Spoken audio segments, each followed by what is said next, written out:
Hey, what's going on? Navid here, and once again, a warm welcome to another episode of the Lifestyle Architects. Today, we have a very interesting guest here. It's Todd Herman, who helps professional and Olympic athletes boost their performance and improve their confidence so they can achieve their goals. And I brought you in here today, Todd, because I want to talk more about this very interesting concept of building a champion's mindset and change your life so you can achieve anything you want. And I mean, when I found out about you, I just knew I wanted to have you on the show. I've had Robert Greene on. We talked about mastery and all this. So this kind of ties in nicely to that. So a warm welcome to the show, Todd. Well, thanks for having me. Appreciate it. Yeah, I mean, first of all, we can start off a little bit. You telling us about your story, your background, and kind of why people should listen to you and what you have to say here around this topic. Well, I don't know necessarily people need to listen to me, but here's what I'll tell people. I'm kind of a very anti-guru or an anti-expert in many ways, because I tell people all the time that, putting someone up on a pedestal and thinking that everything that they're saying is the gospel is really a very poor way of viewing that person through that kind of lens. And what I tell people is just imagine that I'm walking by you with a toolbox, and I'm going to say and prescribe a couple of things throughout the course of the podcast today, and pick and choose which ones work for you. Like, not everyone has to do it. The thing that's maybe a little bit different is I really do base a lot of the work that I do with professional Olympic athletes, and then also I do a lot of work with executives and leadership teams within large corporations. It's very much science and evidence-based. I try to give people tools that have been kind of proven and not just sort of postulated over time via hearsay and conjecture, and now it's kind of the gospel and it's the way to do it, because it's not necessarily true. But anyways, getting back to my story, I got into doing what I have built my business for the last 16 years on, which is essentially working with athletes on the mental game and building mental toughness, which helps them win more, perform at a higher level, so that they can either earn scholarships into colleges or get onto first team, or then eventually possibly making it to the professional ranks. And then when they're at the professional ranks, helping them manage all of the chaos that's constantly going on around them. But I got into it because I needed it. I was a young athlete who was pretty good, pretty skilled. And one of my coaches, when I was about 14 or 15, pulled me aside and said, listen, I know you've got some, big goals and dreams for yourself when it comes to playing football. No, this is American football, not European. And, but the reality is you're a pain in the ass to coach. You think you know it all. You are, you're very competitive, but competitive to the point where you blame everybody else when things go wrong. So you're not necessarily the best teammate. And he kind of went on and on with a whole laundry list of things. And but he didn't leave me there. He gave me a great book, which is what a good mentor would do. He gave me a resource, and the book talked about just leadership. But in that book, it talked about the mind, and that sort of threw me down this rabbit hole of learning more about how the mind works, because I wasn't taught it in school. And that book led to another book, which led to more and more books. And so by the age of 16, I basically actually fell into really knowing and understanding the biological process of how we get into the zone and the flow state, which is what as well as I do, that it's what all athletes want to get to. If you can play in that zone, that's the zone is where your performance matches up with the potential that you have as an athlete. And then the same thing goes in business. It's when your performance, your competencies, and your skills that you actually have gleaned over time matches up in the moment with the kind of challenge that's coming your way as a business person as well. It could be in a meeting, whatever. Many times people leave a conversation, they're like, oh, I wish I would have said this. Yes. Well, that's a perfect sign of how you weren't maybe in that flow state. Because I was constantly playing in this zone, it actually afforded me the opportunity of getting scholarships to play college football. And I was a nationally ranked badminton player back in Canada, where I'm from. I live here in New York City now. And long story short, I ended up leaving after I got done playing college. Well, actually, I got injured really badly, so I had to quit. And I started, just like most people, volunteering and teaching high school athletes this stuff. And they started getting really great results because it was just that they were focusing on the wrong thing. It's the metaphor I use to people all the time is most people are like the fly up against the window. If you've ever seen a fly up against the window, he's like constantly trying to fly through the glass. And he's working really, really hard, but he's not getting the results that he wants, which is to get outside.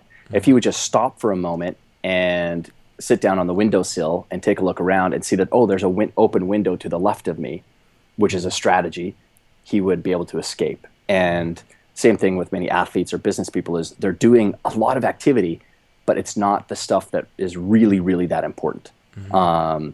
And so they started getting results. And a good friend of mine back in Canada, who's one of the top hockey trainers on the planet, he runs a big hockey academy, works a lot with NHL hockey players. He brought me in to talk to a couple of kids. And this wasn't a business. This is just, I was maybe really good at distilling how the mind works when it comes to relating it to performance. And those kids at the academy got great results, actually more in school right away, because it applies to anything. And one thing led to another, and voila, 15, 16 years later, I'm still doing it and working with lots of exciting people. Yeah, I find this very interesting, and we can get in more to kind of how you can get into this flow state and all this later. But first of all, you have been working with a lot of athletes, also executives. So what's kind of a common thread of high performance people, not just athletes, maybe in business, sports, and life in general? What have you seen over the years?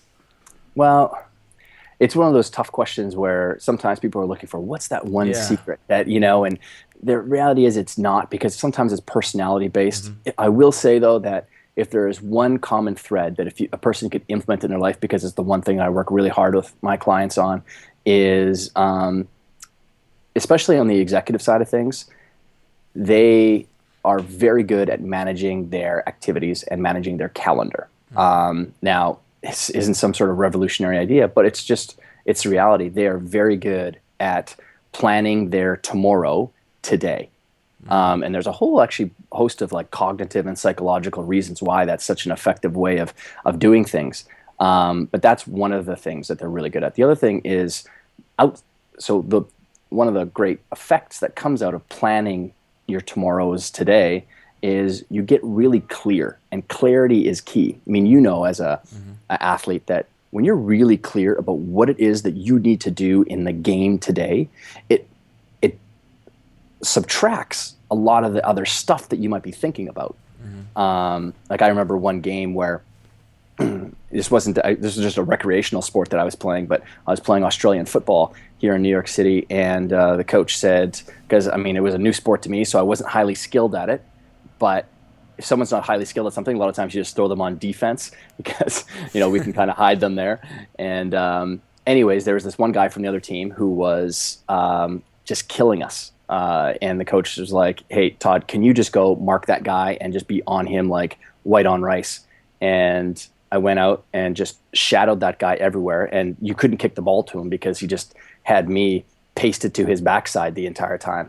And that was the only thing I cared about, was just where is he and I'm on him. Where is he and I'm on him. And it became that was one little tweak in the game that had a huge impact, because we had a big comeback and we won the game actually kind of handily. But it was clear for me. I didn't have all these other things to be worrying about. I didn't have to score. I didn't have to be a passer. Didn't have to do all these other things. I just had to do one clear thing. And, for executives or business people, it's if you have 1, 2, or 3 things that you really need to get out of your day, that really, really helps focus the mind and the attention, and it draws out a whole bunch of creativity to help solve that thing. I find that myself when I don't have my plan the day before, I tend to get I don't know really what I will focus on. I maybe have a different task, but if I really have my most important tasks, maybe I do them in the morning after my workout, my breakfast, and I really get them done. Then I'm more comfortable what I should do, and getting them done faster as well. So and one thing I want to share too is I want to actually give people the reason why behind this is so important from a science-based thing or cognitive base, and that's that the way that it makes sense as to why that's an important thing for us to do, because from a cognitive perspective, human beings, we're exceptionally teleological, which means we're always goal-seeking. The brain is constantly goal-seeking for us. Whatever problem or challenge is mulling around in our head, our brain is working at it, and it's filtering in through our 5 senses ways to give us the answer or bring it into our awareness, and so on and so forth.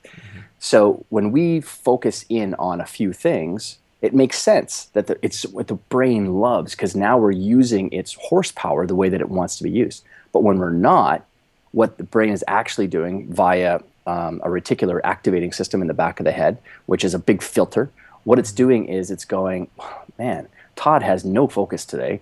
I'm going to just give him a whole bunch of information, and hopefully he picks one of these things. So that's why we feel like our brain, or we're scattered everywhere.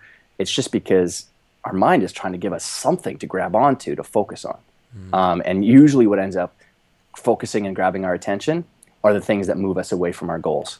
Things that are easy to do, like watching television.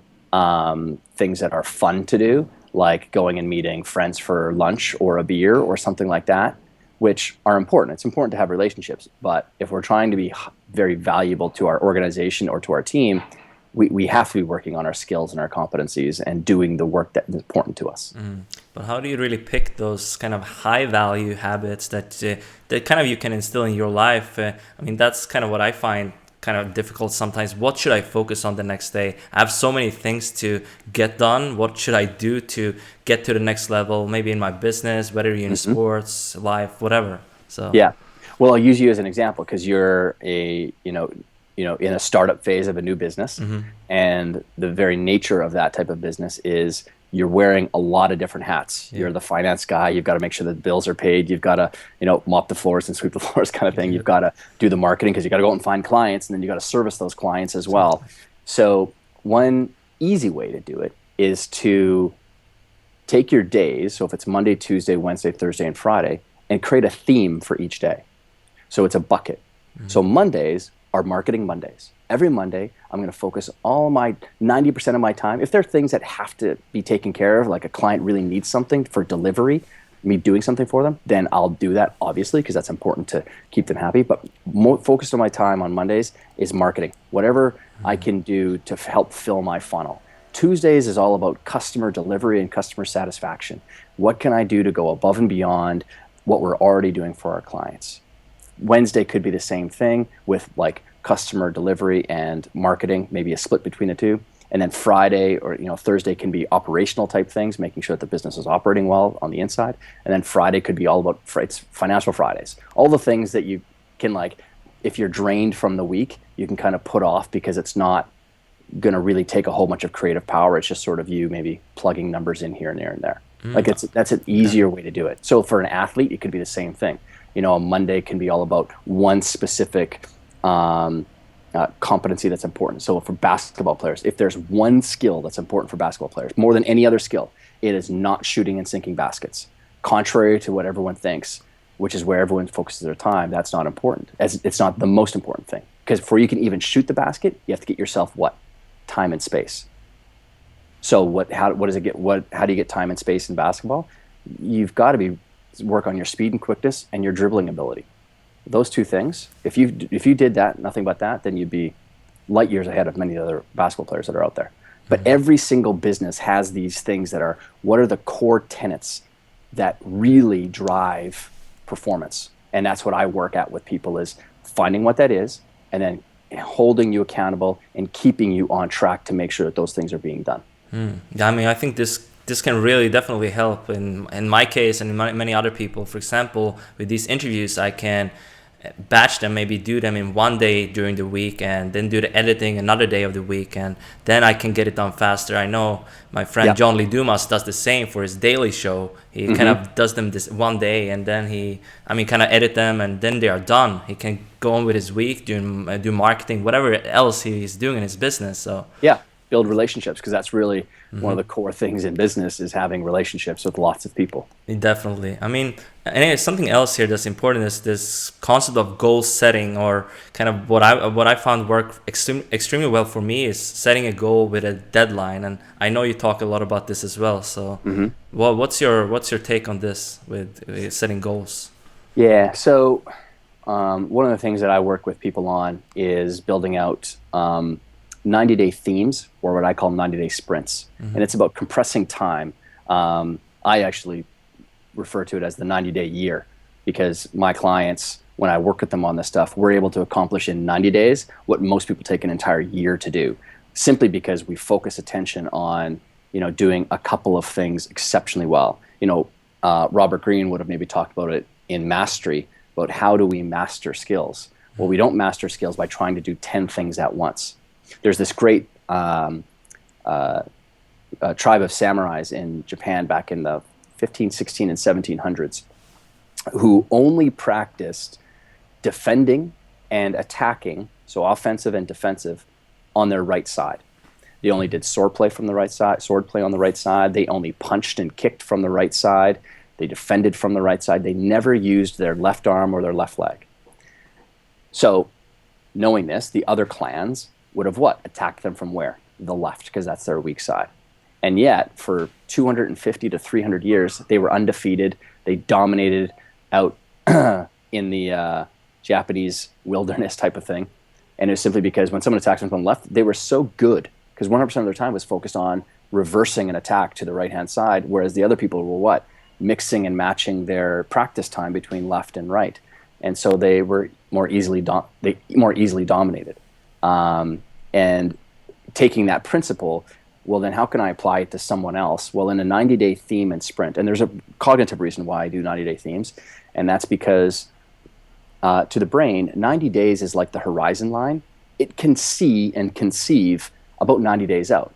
So July 15th, it's 3 months away. That seems pretty close, actually, to the mind. And then when we take a look at, well, what are all the goals that we're working towards? And then I say, Navid, how is life going to be different if you actually had all these things changed or implemented in your life? 90 days out, because that's not very far out. Nice. So what does it draw out of people? A lot of motivation, because it's like, man, I can do this in 90 days. Yeah, it's going to be compressed, and I'm going to have to really focus my time and my energy. But man, having that thing accomplished in my life or achieved, that's going to make such a high value statement. So I'll do that. So draws out motivation, inspiration, because the hard part of doing anything or any change is sticking with it, because there are so many distractions that we can have going on in our life, and there's always a challenge. There's never a right time to do anything. There's never a right time to have a kid. There's never a right time to start a business. And so with that in mind, we might as well just start where we are. So that's important. So 90 days out is the horizon line to the brain. It motivates it. That's why I frown upon setting 1 year and 2 year goals. 6-month goals. It's just not how the mind works. It's great at building out a 3-year, 5-year vision for yourself, because that's the thing that's going to draw you forward. So it informs the 90-day goals. But we build a theme. Okay, so now we have this theme. Now it's, what are the 3 most important skills, competencies, goals that I could be working on that's going to make the biggest impact on my business or my sport or my family life or relationships or whatever. And oftentimes it's very, very simple tweaks. So I talk about setting improvement goals constantly, because it's one thing to set the tangible goal of, buying a house or starting a business, but what can you do? What are the things that you can improve in your life that are going to make that thing inevitable? And I use that word all the time. Because when you think of something that's inevitable, there's no stress or strain to it, right? Like, do you have a friend that you hang out with, frequently, who's just super easy to hang out with? Yeah, definitely. I think we all have that, right? I mean, especially since I got into business, we meet more people that are like-minded and so on. Yeah. So, yeah. Yeah. So, I mean, I've got many friends who are just, it's so easy to be around them. There's no stress to it. There's no anxiety to it whatsoever. So it's easy for me to say yes to anyone if they say, hey, let's do something together, because there's no, oh man, they're kind of a bit of a pain in the ass to hang out with. There's none of that even happens. So it's inevitable that I'm going to have a good time with that person. So when I'm setting goals, that's the thing that I'm looking for. What are the goals that I can help you set that's going to make it inevitable that it's going to be achieved? Because I want to remove the stress and anxiety from this, achievement process. So we set improvement goals. So it's, I'll use fitness as an example. If my goal is to have 8% body fat and ripped abs and a toned chest and arms, if that's my outcome goal, then I would be, okay, well, what are the 3 things I can improve that will help make that happen? Well, one of them may be, I'll improve the number of push-ups I can do consecutively from 10 to 20 by May 30th. So 2 weeks from now. basically specific goals and setting the deadline, and Exactly. definitely. Putting a date attached to it. It's like when we attach a date to something, it's like the brain goes, oh, Todd's actually serious about this. He's not just floating around another idea in his head without actually taking action on it. When it's sitting on a calendar and staring back at you, there's a tension there of us wanting to ensure that is achieved. So, and improvement goals are all about going from this to that by a date. If something isn't tracked and measured, it's rarely ever improved. Yeah, and writing it down, right? Absolutely, writing it down. And there's actually a difference. I wish I still had the study somewhere, but there was a study that was done on writing something down with pen and paper and actually writing something down on the computer, and how actually writing something down on pen and paper was still more effective with the test groups than writing it down on very your interesting screen. I mean, that study would have been very interesting to see, actually. Yeah, and when you think about it, it's because I've got so much stuff inside my computer that's just like stored away in file folders, and then it ends up getting lost in the digital universe.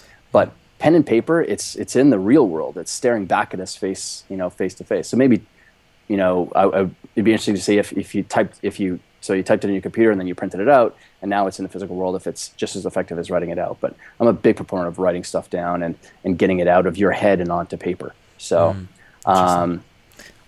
focusing on just a few things in a 90-day period is incredibly powerful for people. Yeah, I mean, that's what I've actually done a few 90-day challenges, especially for fitness. And I kind of stopped this challenge, but I was doing videos over 90 days. I did 30 days, but actually improved a lot over just the 30 days I was doing it. I was just shooting on an iPhone, and it's really powerful actually to just go out there, and also maybe using your like public accountability like Facebook or whatever to your friends. That's what I found working extremely well. Yeah, so. That making bets with people, negative. A negative feedback loop is actually more powerful to get someone started than a positive one. And what I mean by that is, if I said to you, okay, Navid, if you really want to do this, if you really want to do these videos, then for the first 14 days, if you miss one of the days and you don't send me a link to the video that you shoot, you owe me $150. Or you pick the person or the company or the corporation or the nonprofit that you dislike the most on the planet. And you say, okay, if I don't do this, then I'm going to donate $200 to, the George Bush Library or whatever it could be for someone who, and that seems to motivate a heck of a lot of people. I think so too. Yeah, definitely. But then we get into something very interesting, because resistance, like, I mean, we all have faced this in our daily lives. Like, maybe something comes up, I have something else going on, I'm not going to the gym today, or whatever, for whatever reason, and I have this challenge and I have these goals. What can we do? Like, I know that's something you talk a lot about as well. So there's a concept that I talk to people about all the time called scripting your setbacks, or it's also the positive power of negative preparation, and especially in the self-help world. There's this tons of talk about saying positive affirmations and positive self-talk and positive this and positive that, when in reality, I mean, I work with hedge fund billionaires here in Manhattan. I work with very, very high performing athletes, at the highest levels of their sports, entrepreneurs. And one thing that isn't a common thread amongst many of them is that they're constantly positive people. I don't know why this idea got out there that positivity is the way that everyone has become successful, because it's just not true. Many of them have become successful because they know how to manage risk, or they knew how to overcome the challenge that was going to be faced in front of them. And so in anything that we try to do, there's always going to be a setback. That's the point of change. Like, let's say, I mean, I'm working with one of the companies I'm working with right now. They were at about $8.5 million in revenue, and in 3 months' time, we got them to close to 17 million. So almost tripling the revenue, and or 2.5 timesing it really. And and I told them that, so it's great. You're going to have this new revenue. You're going to be a bigger company. Hopefully, you'll be more profitable. Probably not, though, because in scale and growth stages, profitability can sometimes leak, because that's just because you're breaking systems and you got to re-put them back together again. But I'm like, when we get to that stage, there's going to be a new set of problems. So don't think that just because you get to a new level that all the problems are going to disappear. No, a new set of problems and challenges shows up at that level. It's like going up through the different layers of the atmosphere. As we rise through the different layers of the atmosphere on Earth, there's less and less oxygen. So you need to make sure that and it's colder and colder and colder. So you need to be wearing warmer and warmer, clothing. And then you also, when you get past the stratosphere, or I forget what sphere it is, now we have to really protect ourselves against the sun's radiation. So now we have to so there's all these problems that constantly happen in different spheres of our life. And so know that it's going to happen. This idea that it's not going to be there, resistance isn't going to, absolutely. I don't want resistance to ever stop, because if resistance stops, that means I'm probably dead, and I'm in a comfort zone. And definitely. There's basically two truths about nature. Something's either growing or it's decaying. There is no, it's just fine where it is. In nature, that doesn't happen. When something stops growing, it starts to decay. We do that with ourselves as human beings. After a certain age, we start to go into like a bit of, I hate to say this, but we go into a bit of a decay mode. The skin loses its elasticity. We start to get more vulnerable to like diseases. Our bones become more, brittle and things like that. So there is no stopping point, or there's no comfort zone to live in. So this idea of a comfort zone is a complete, myth. Mm-hmm. So you better be growing, and you better be meeting resistance. I think this is important, and I think something else that even before all this, we want to be high performers, but I think it's so important to have a very strong why. Why are you doing what you are doing? Why are you getting up in the morning and maybe going to the gym and working on your business? So even in your business, people don't really buy what you do; they buy why you do it. Like from Simon Sinek, he says that, and I think that's very true. And do you think that can also affect how we approach things and how we go about really becoming these high performers and achieving great results in our business and life?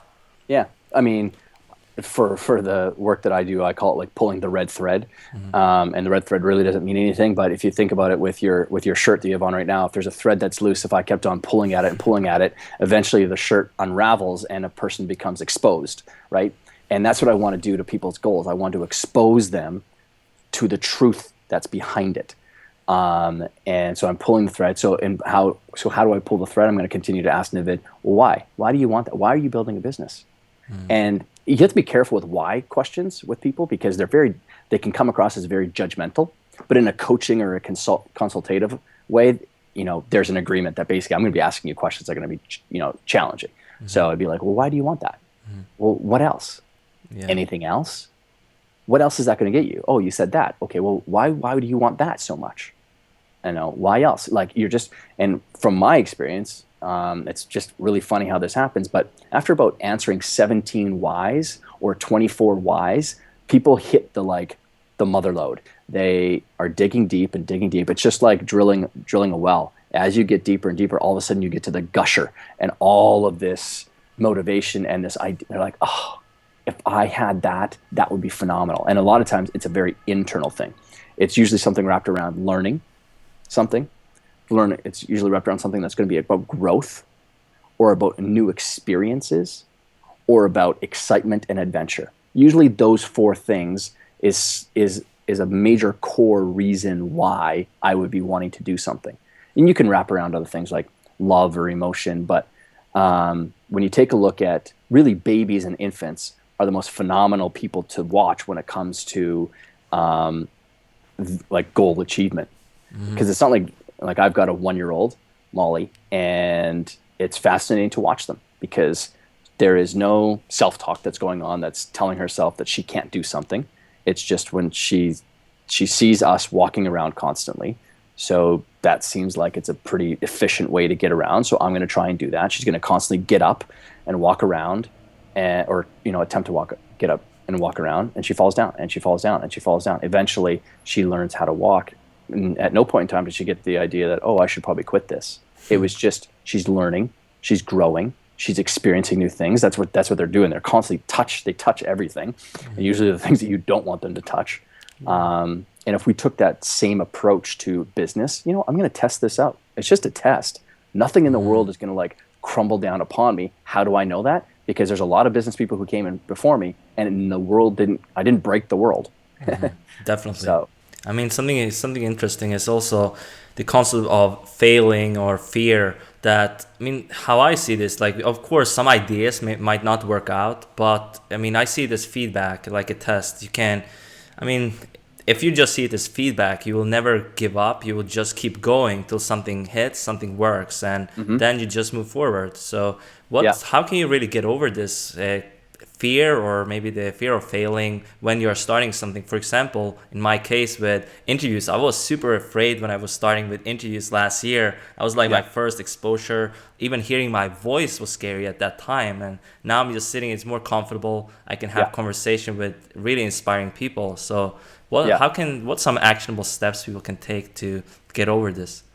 Okay. So one of the core reasons why this fear sets in is because we are concerned about our safety, and this goes back to the more and more that you think about something, usually the more and more we get our emotions engaged in the idea, and as soon as we engage strong emotions like fear or hate or anger or frustration and things like that, we're triggering something in the core of our brain called the amygdala, and the amygdala is a storehouse of chemicals, cortisol, stress, and it'll dump it into our body. And when we're stressed out, or when we're thinking about something and then we feel stressed about it, what are we going to do?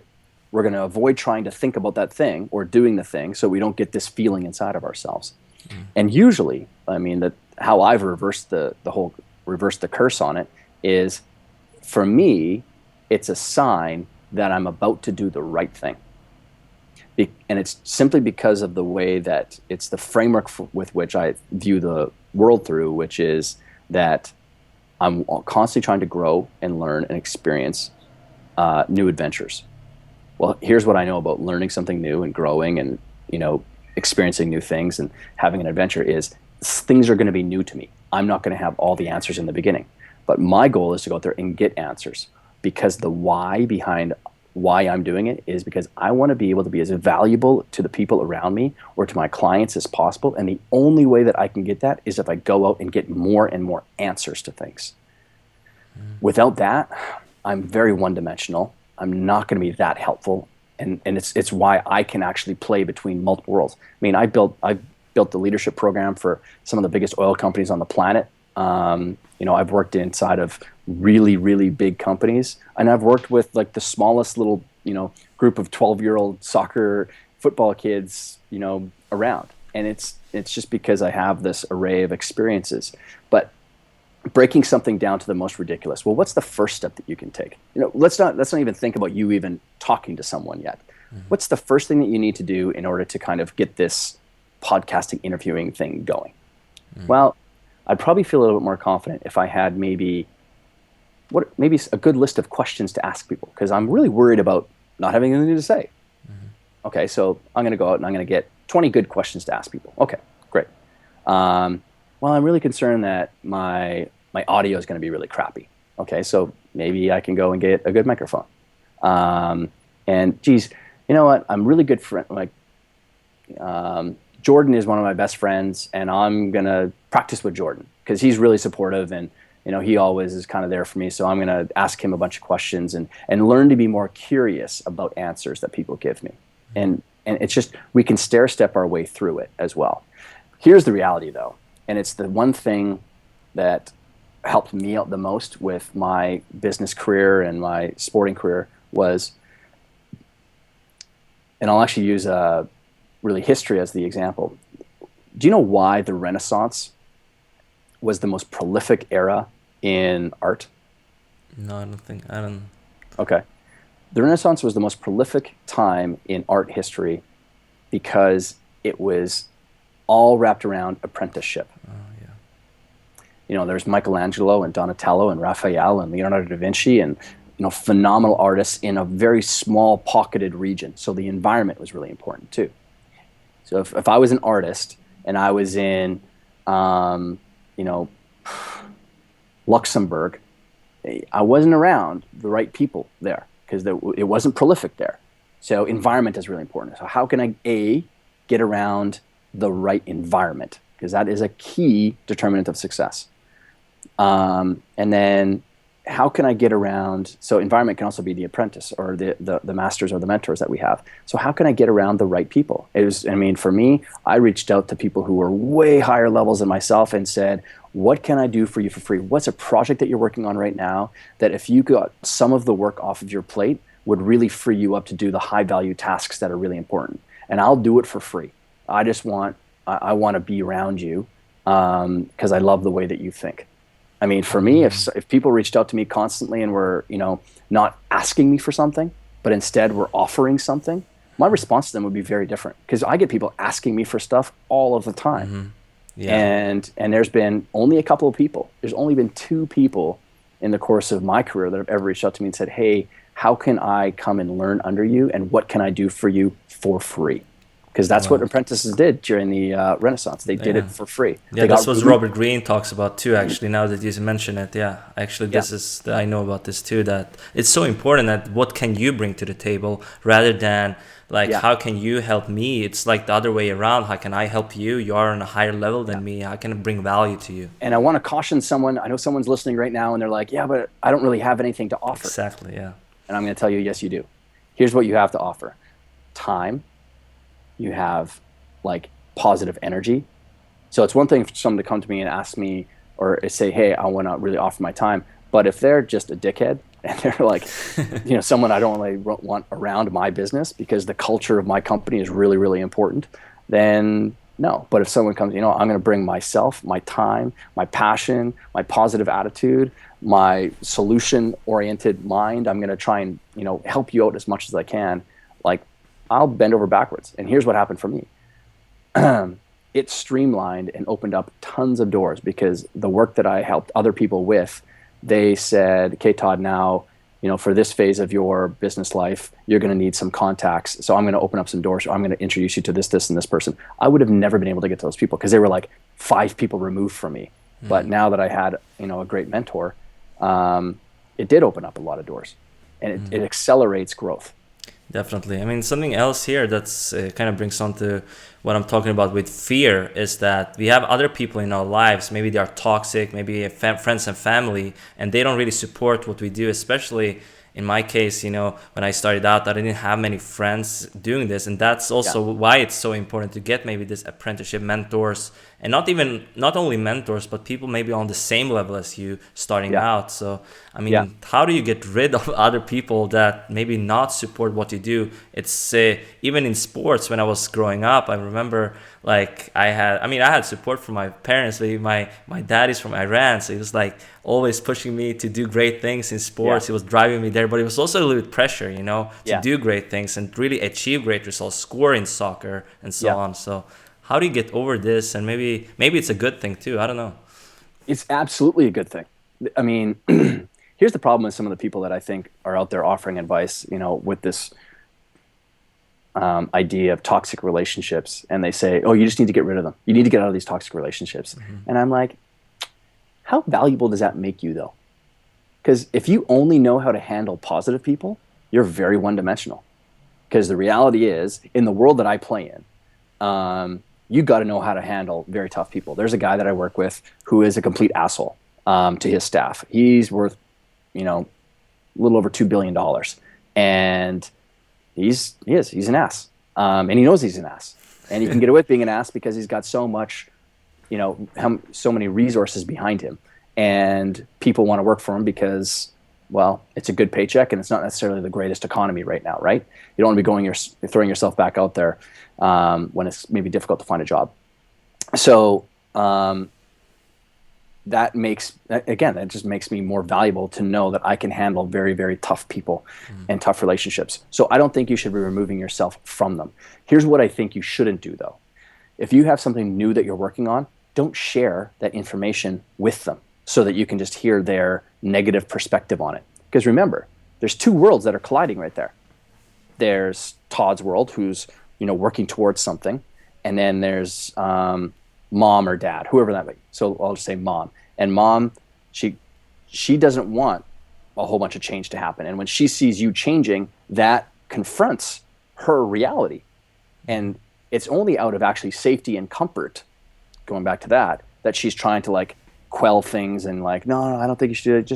Just do this. And she's just trying to create order in her life. That's really it. It's not that they don't support you. They don't want you to be successful. It's that they're just operating from a kind of, a lens that isn't the most effective, really. And me knowing that, when I hear someone being negative, I'm like, oh, like they're just trying to be safe. And so I've completely flipped the script. So when I hear someone being negative, I'm thinking to myself, oh, you know what? That's really sweet of them to be so nice that they want to try to keep order in their life. Like I've completely taken away all negative opportunities of that thing infiltrating my brain and creating mental weakness or uncertainty in my life. So for me, I flipped the entire script on it. I've said, oh, that's really sweet of them to be, that caring, that they're trying to protect me in their own lens, their own world.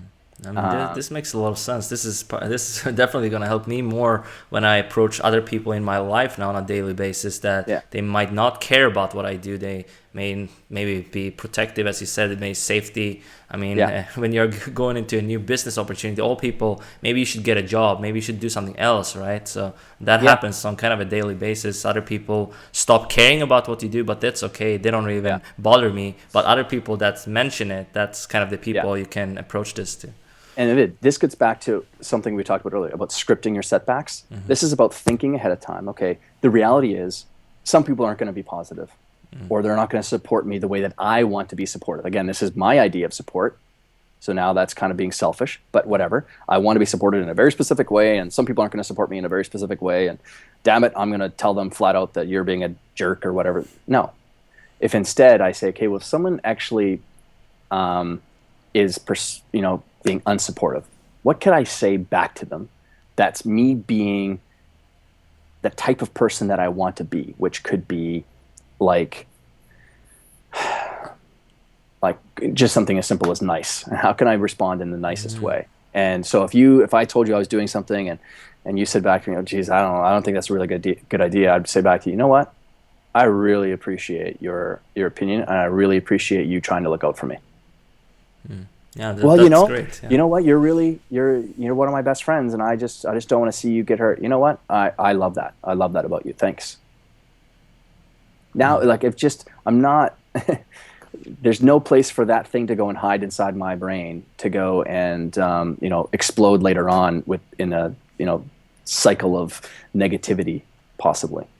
I think a lot of people, they don't approach it this way, so I think that's a fantastic way to do it, like the way you were telling us here. So I mean, this will help me. Like I said before, take what you want out of like the things that I'm saying. Exactly. 9 times out of 10, they're a hell of a lot more effective than doing it the other way. Scripting effects and thinking like the reality is there's negative things that happen in our life, or we classify them as negative. But really, if we just think through them, we can find phenomenal grains of growth and learning and becoming more valuable in that moment.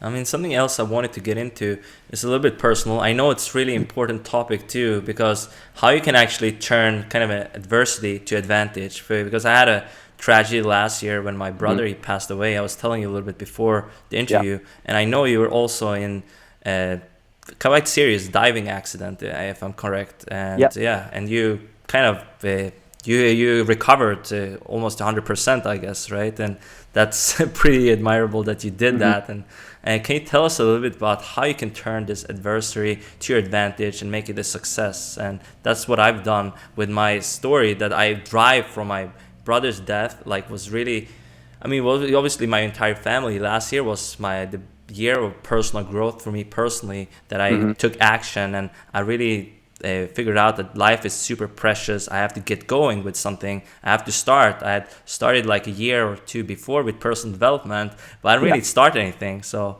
can you tell us a bit about this, how this affect people? Yeah. I don't know if I'm like the foremost expert. I mean, I've had, quite a few different, we've all had lots of different challenges and things that go on. Like what you were referencing before is, I dove into the ocean, and where it was supposed to be a lot deeper than it was, a hurricane had rolled through the New York area about a week beforehand, and it shifted sandbars and silt around, and it was only just past my knee when I dove in, but it was muddy, so I couldn't see that. Normally it's a lot deeper. And I've actually stuck in the actual ground, like straight up and down, because I did a swan dive off the boat. Wow. And yeah, so I broke my C2 vertebrae right here and was about 2 millimeters away from being a quadriplegic or actually dying from it. And the doctor was kind of white faced when he came back in after the X-rays and was like, 83% of the people with your injury are quadriplegic. 17.3% are dead, and 0.7% are go buy a lottery ticket because you're very lucky. Anyways, it gave me like a ton of challenges. A lot of it was like energy type stuff, like all my energy was being drained, and so I wasn't able to work as much on the stuff that I love to do, which is really helping clients and speaking, because I speak a lot. But what it did do was the time that I had in my days that I was able to focus and have the energy to do things.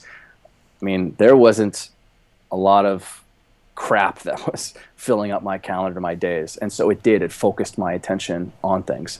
But I think and adversity is different for each person. For me, it focused me. Other people, it focuses them as well, or it drives them to get a new answer. For you, it drove you to actually start the business that you had been wanting to do. So it focused your attention.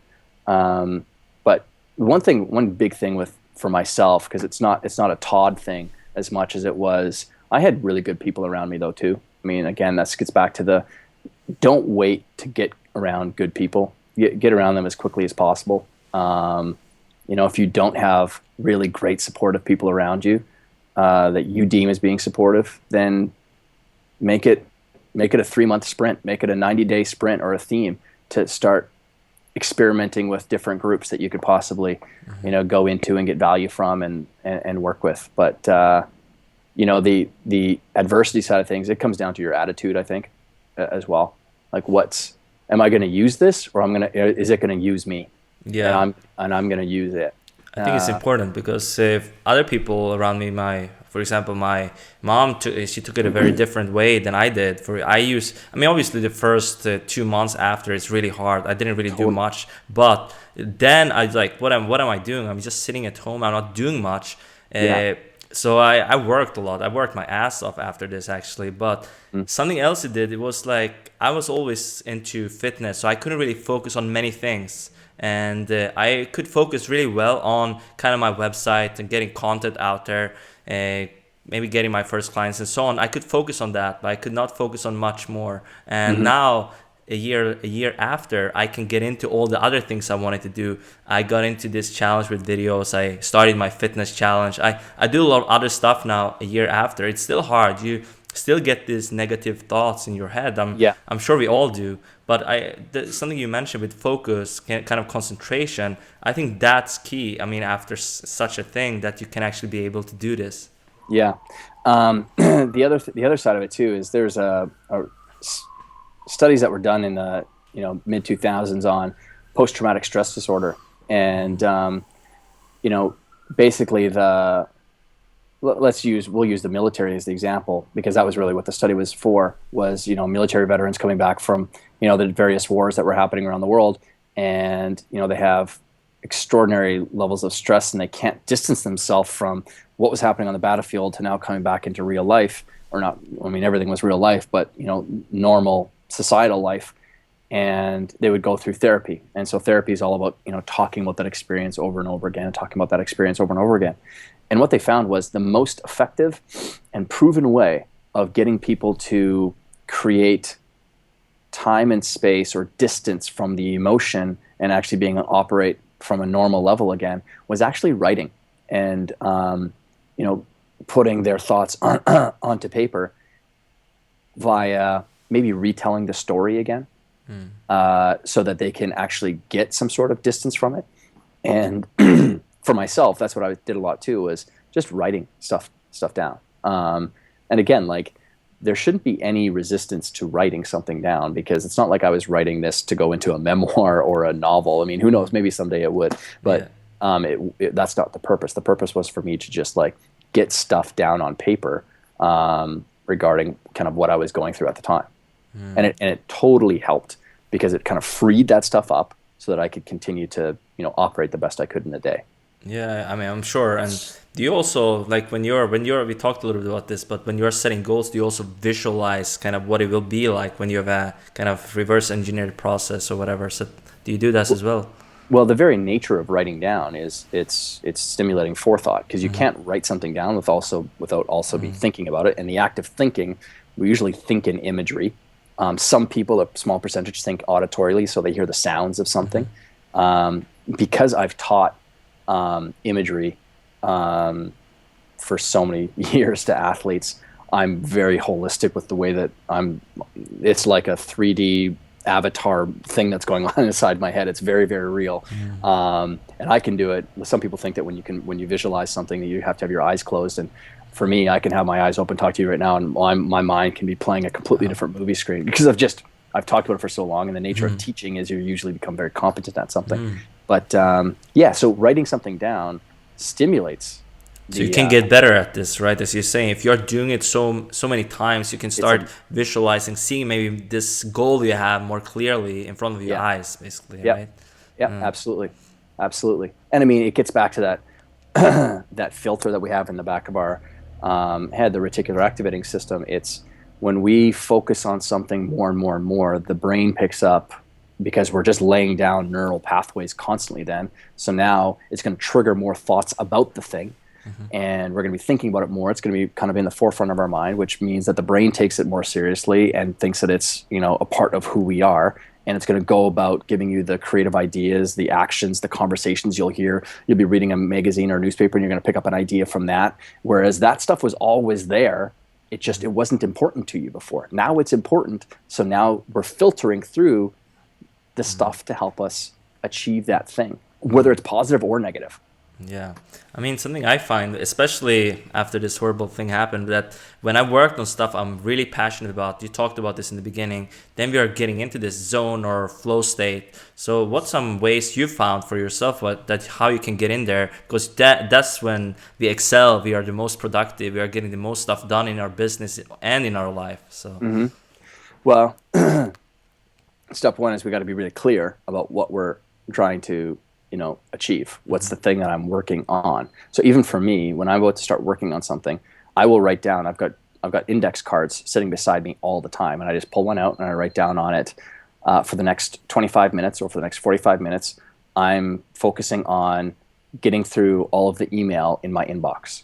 I'm going to set that aside, and then I have a little timer, because it's amazing what timers do to us. Deadlines are phenomenal, and plus it's a game to me, and because I'm a sports guy, that stuff resonates with me, and I'm gonna beat the clock. I'm gonna get through it as quickly as I can, while also making sure I do it right. It's not about speed sometimes, it's about making sure you're doing it right.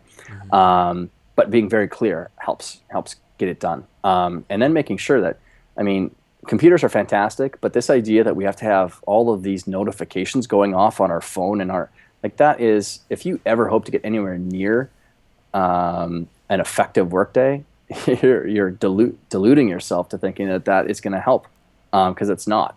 It's just it's proven, and anyone who tries to argue with me on that, I'll just fire them off about 25 different research papers on why they're wrong. So you're focusing time and energy on it, and then secondly, so if I be very intentional with what my time is going to be about, and if I set a timer for myself, and then third, it's about infusing that time and space with a really great kind of attitude. Like for me, there's a certain stance I can get in. My shoulders are forward, I'm leaning forward, and it's this attack mode for me, but I'm also filled up with it's hard to say, but it's just a positive expectancy and emotion. That's what I want to be attaching to it, is that. And it's that same model that we'd be going through for athletes to try to get into the zone state. Actually, your jaw has to be relaxed. If you have clenched teeth, it's impossible, because there's this set of ligaments that's right here attaches back, into the scalp back here. And if there's strain and stress there, you can't relax the mind. So jaw has to be relaxed and open, but that's in athletics, not necessarily true with those. But when you're if you're kind of in a relaxed zone state, and I'm working away at something, it's very natural for kind of everything else to be relaxed anyway. So. Yeah, I think so as well. And something else that we we kind of experience. I mean, I experience this is self-sabotage. We kind of kind of mess up for ourselves sometimes in what we are doing. We have all these things going on, and we don't get the most important things done. We have our maybe prone to negative thoughts or whatever, but they're not relevant for what we are doing. We should just get this thing done. But then this self-sabotage comes in for some reason. And I find this, but I'm trying to kind of work around it and get the most important things done anyway. So Well, I mean, on the self-sabotage, if you want a way to get, to mitigate and minimize self-sabotage, just simply document what are all the ways that I'm normally going to avoid doing the things that I want to do. So if it's television, then replace television with something else, because nature abhors a vacuum. It doesn't like a vacuum. There's nothing that's ever in an empty. There's never empty space anywhere. If we remove something, something else will go inside of it again. And usually it's if we're not intentional about it, it'll actually get filled back up with the same stuff again. The fastest way to get a new wardrobe, clear out your closet with your current wardrobe, and magically some new stuff will appear because there's a vacuum there. So getting to your point about self-sabotage, identify all those things that you do. Like one way that some of the people in my world that they would sabotage themselves is they go and they read books, because everyone says reading books is really important, and it is important. yeah, But they consume tons of information and they don't ever do anything with it, which just creates this cognitive junkyard in our head. We have all these ideas and there's no applied action, which means that person lacks one thing, and that's wisdom. Because wisdom is when knowledge plus experience equals wisdom.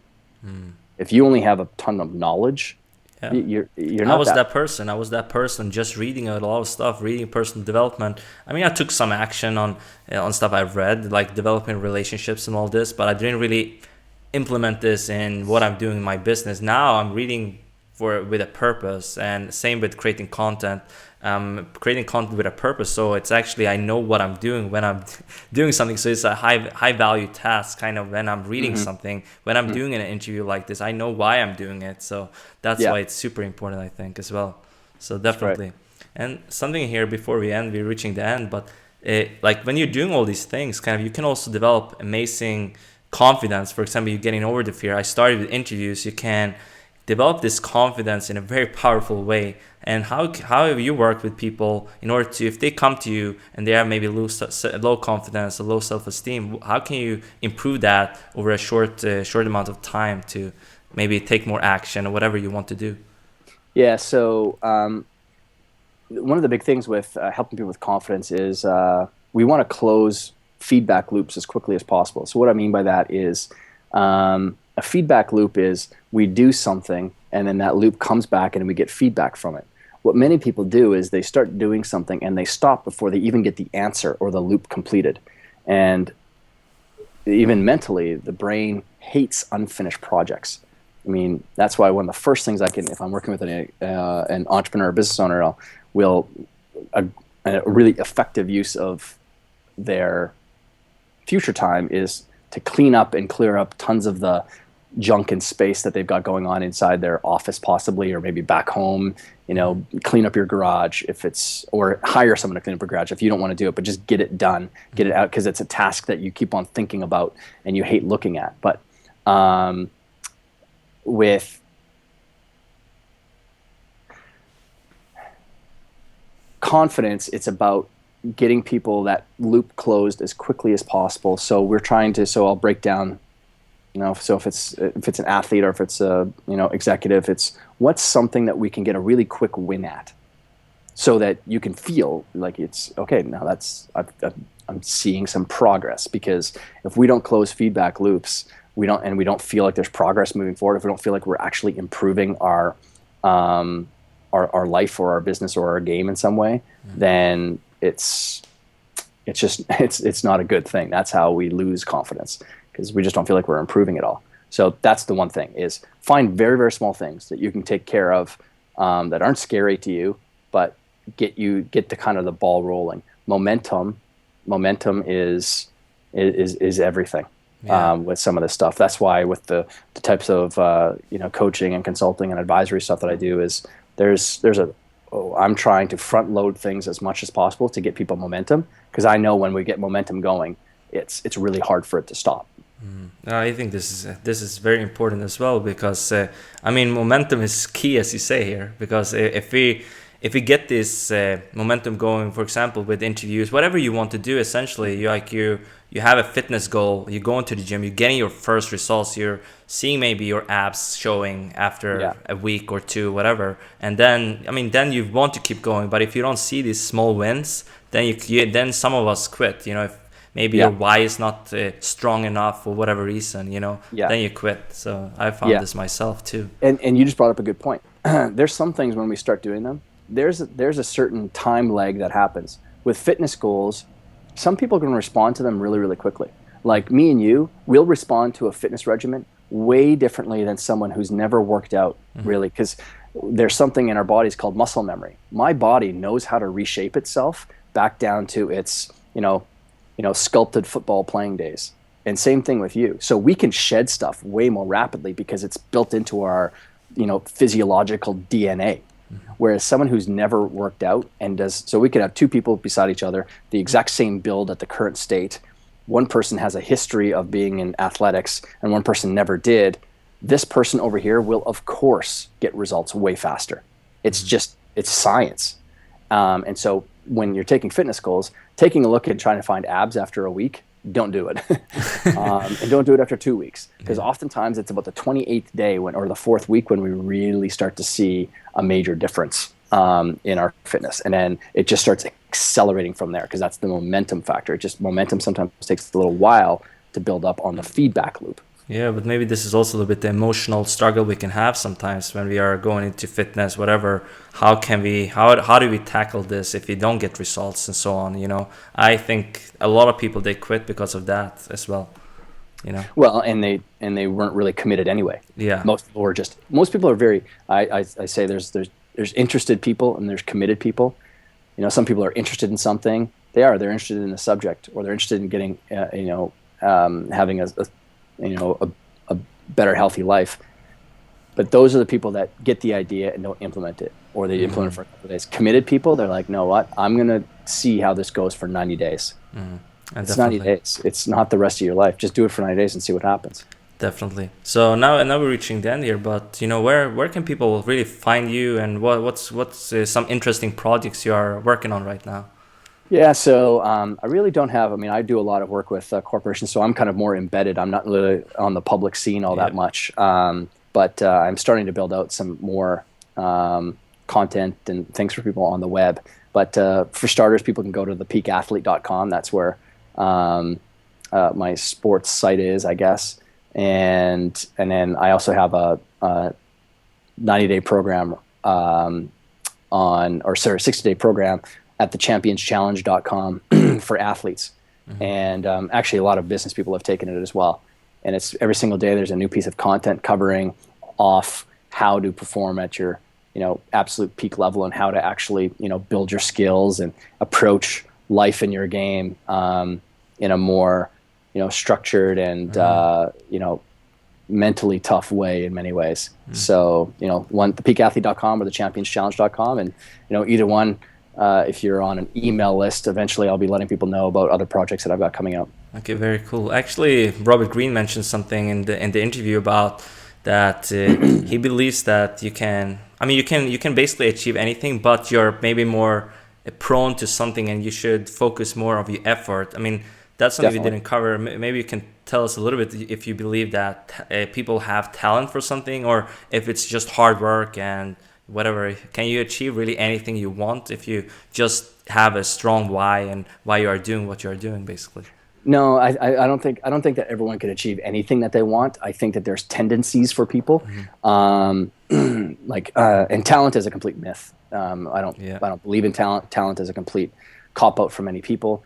Skills are the words that I use. Now, I think what most people do is they handicap themselves by trying to go after a new goal. That's something that's so beyond what their current level of competency is.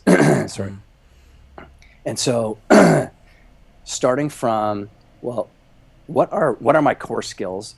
What are the resources that I have? Resources can be the money, the people that you know, the network that you have. So of those things, where am I going to actually make it easier for me to be successful in something? Doesn't mean you got to do it forever, but at least it gets some traction underneath your belt, or it gets some wins underneath your belt. But it's people say, you can have, be, and do, anything in this world, and I'm like, well, there's probably a lot of that's true, but you can't have, be, and do everything in the world. And that's what many people try to do. They try to do too many things instead of just really focusing in on, a couple of core ones. So very important. People need to really take a look at what are the resources that I currently have. So I built up a lot of resources inside the sports world. So it's natural for me to usually stay in that niche, because anything that I add, I can simply go back to my contacts already, and it's not a leap for them to say yes, because it matches up well with what they're doing.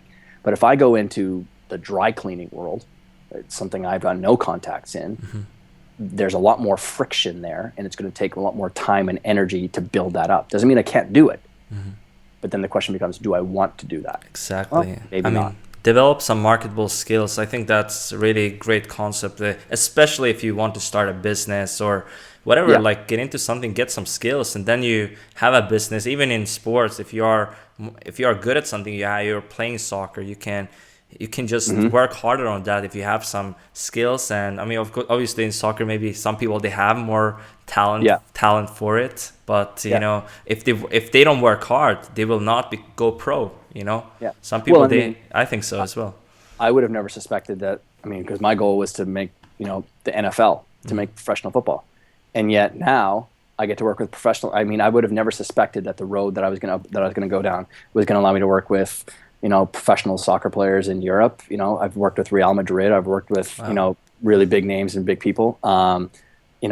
The NHL. I mean, I've worked in like 76 different sports at the professional. I had 19 athletes at the last Olympics in Sochi, Russia, and all not from one country, from like 6 countries. So I would have never I mean, that wasn't the path that I had thought for myself, and yet I would never trade what I get to do for being a professional athlete. It's because I know what that life is like for them, and many of them, it's tough. It's very tough. I mean, you get to work with them on very close level. You get to see them. You get to see their results. It's very inspiring, especially for someone from the outside, and see what the work you are doing for them. And that's very cool that you kind of went from that, like kind of you were in sports, and you got into kind of working with them on more of the mental game and so on. So definitely. Yeah. So, I mean, Todd, thanks so much for sharing all this valuable information with us here today. It's been extremely valuable for me, and I'm sure for my audience as well. So thanks so much. Well, thanks for having me. I appreciate it, Navid. Thanks.